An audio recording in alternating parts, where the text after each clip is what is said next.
అందరూ బాగున్నారా? ఒక చిన్న కథ చెప్తాను, వినండి. ఒకరోజు ఒక అడవిలో ఒక బర్రె పరిగెత్తి పరిగెత్తి పరిగెత్తి వెళ్తూ ఉందట. వెళ్తున్నప్పుడు ఆ పరిగెత్తుతున్న బర్రెని చూసి ఒక ఎలుక, ఎందుకట్లా భయపడి అలా పరిగెత్తుతున్నావు, ఏమైంది అని అంటుంది. అప్పుడు ఆ బర్రె ఏం చెప్పిందో తెలుసా? ఏనుగును పట్టుకోవడానికి పోలీసులు వస్తున్నారు అడవికి, అందుకే నేను పరిగెత్తుతున్నాను అనిందట. అప్పుడు ఎలుక ఏమనిందో తెలుసా? నువ్వు ఏనుగు కాదు కదా, ఎందుకు నువ్వు భయపడి పరిగెత్తటం, వాళ్ళు పట్టుకునేది ఏనుగునే కదా అనిందట. అప్పుడు బర్రె ఏమనిందో తెలుసా?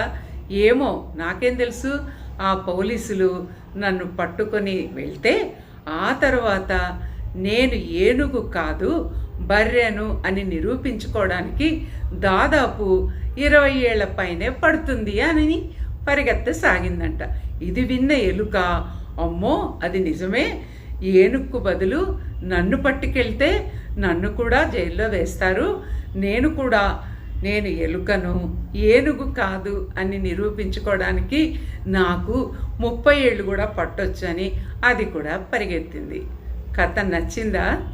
ఏమనిపిస్తోంది మీకు ఈ కథ విన్నాక?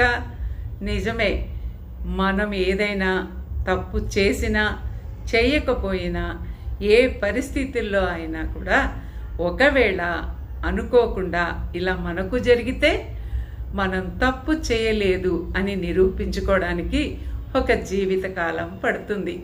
ఎందుకో ఇది వాట్సాప్లో వచ్చింది, ఈ మెసేజ్ బాగా ఉందనిపించింది, అందుకే మీ అందరితో కూడా షేర్ చేసుకున్నా. ఓకే ఫ్రెండ్స్, మరి ఈ చిన్ని కథ మీకు నచ్చిందా? నచ్చితే మరి లైక్ చేయండి, షేర్ చేయండి, అలాగే నా ఛానల్ని సబ్స్క్రైబ్ చేసుకోండి. ఈసారి మరొక చిన్న కథతో మీ ముందుకు వస్తాను. ఇది అమ్మమ్మ చెప్పే మరో కథ అన్నమాట. Okay, all of you take care.